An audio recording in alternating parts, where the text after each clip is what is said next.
नमस्कार। आज हम बात करने वाले हैं भारत के एक बहुत ही खास दिन के बारे में, राष्ट्रीय विज्ञान दिवस। तो चलिए सीधा सवाल पर आते हैं। आखिर ये 28 फरवरी की तारीख ही क्यों? मतलब इस दिन ऐसे क्या खास है कि पूरा भारत इसी दिन साइंस को सेलिब्रेट करता है? इसका जवाब छिपा है एक महान भारतीय वैज्ञानिक और उनकी एक कह सकते हैं एक शानदार खोज में। ये दिन सर चंद्रशेखर वेंकट रमन, जिन्हें हम सीवी रमन के नाम से जानते हैं, उन्हें समर्पित है।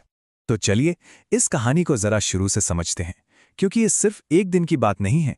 ये एक खोज की कहानी है, एक ऐसी खोज जिसने दुनिया को देखने का हमारा नजरिया ही बदल दिया। तो बात है 28 फरवरी 1928 की। इसी दिन भारत में एक ऐसी साइंटिफिक डिस्कवरी हुई जिसकी गूंज आज तक सुनाई देती है। सच में ये एक ऐतिहासिक पल था। तो सवाल ये है कि आखिर ये खोज थी क्या? इसे रमन प्रभाव या रमन इफेक्ट के नाम से जाना जाता है। तो चलिए समझते हैं कि लाइट से जुड़ा ये अनोखा रहस्य आखिर है क्या। अच्छा, अब ये जो परिभाषा है थोड़ी टेक्निकल लग सकती है ना? चलिए इसे एकदम सिंपल तरीके से समझते हैं। सोचिए, जब लाइट की कोई किरण किसी पारदर्शी चीज से, मान लीजिए पानी या कांच से, जब गुजरती है तो वो अंदर के मॉलिक्यूल से टकराकर बिखर जाती है। और मजे की बात यह है कि इस प्रोसेस में लाइट की वेवलेंथ, मतलब उसकी तरंग दैर्घ्य, बदल जाती है। बस इसी कमाल के बदलाव को रमन प्रभाव कहते हैं।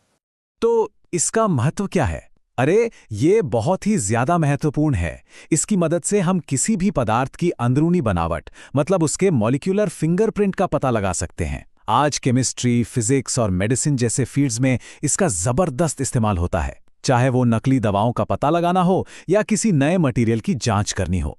असल में मॉडर्न स्पेक्ट्रोस्कोपी की तो नींव ही इसी खोज पर रखी गई है। चलिए अब उस महान इंसान के बारे में जानते हैं जिनकी वजह से ये सब मुमकिन हुआ। सर सीवी रमन, एक ऐसे वैज्ञानिक जो अपने समय से कहीं आगे की सोचते थे। तो जैसा कि यहां दिख रहा है, उनका पूरा नाम था चंद्रशेखर वेंकट रमन। 7 नवंबर 1888 को जन्मे रमन को अपनी इस शानदार खोज के लिए महज 2 साल बाद 1930 में फिजिक्स का सबसे बड़ा सम्मान, नोबेल पुरस्कार मिला। और ये उनकी उपलब्धि को और भी ज्यादा स्पेशल बना देती है। सोचिए, वो साइंस में नोबेल प्राइज जीतने वाले पहले एशियाई साइंटिस्ट थे।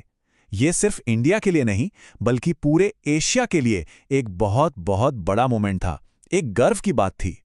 अब आगे बढ़ते हैं और देखते हैं कि कैसे एक ऐतिहासिक खोज एक नेशनल सेलिब्रेशन में बदल गई, और आज हम इसे क्यों और कैसे मनाते हैं। ये टाइमलाइन पूरी कहानी को एकदम संक्षेप में बता देती है। देखिए, 1928 में खोज हुई, 1930 में उन्हें नोबेल पुरस्कार से सम्मानित किया गया। फिर कई दशकों के बाद फाइनली 1986 में भारत सरकार ने 28 फरवरी को राष्ट्रीय विज्ञान दिवस घोषित किया, और इसका पहला सेलिब्रेशन ठीक अगले ही साल 1987 में हुआ। तो इस दिन को मनाने का असल मकसद क्या है? इसका सबसे बड़ा उद्देश्य है आम लोगों में, खासकर स्टूडेंट्स में, साइंटिफिक सोच को बढ़ावा देना। इसके साथ ही देश की साइंटिफिक अचीवमेंट्स को सम्मान देना और नई पीढ़ी को रिसर्च और इनोवेशन के लिए इंस्पायर करना भी इसका एक बहुत बड़ा लक्ष्य है। इस दिन पूरे देश में स्कूलों में, कॉलेजेस में और साइंटिफिक इंस्टीट्यूट्स में तरह तरह के इवेंट्स होते हैं, जैसे कि science exhibition, seminar, quiz competition और जाने माने साइंटिस्ट के लेक्चर भी ऑर्गेनाइज किए जाते हैं। यह दिन सिर्फ हमारे अतीत का जश्न मनाने के लिए नहीं, बल्कि ये साइंस के भविष्य और एक विकसित भारत के सपने से भी सीधे सीधे जुड़ा हुआ है। हर साल इस दिन की एक खास थीम भी होती है।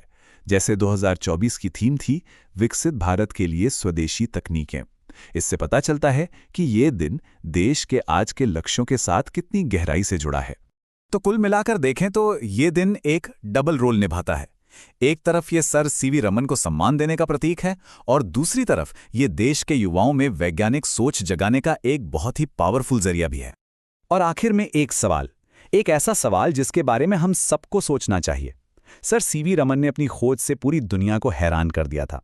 अब सवाल यह है कि भारत की अगली महान वैज्ञानिक खोज क्या होगी, और क्या पता वो खोज करने वाला कोई नौजवान आज हमें सुन भी रहा हो। सोचने वाली बात है।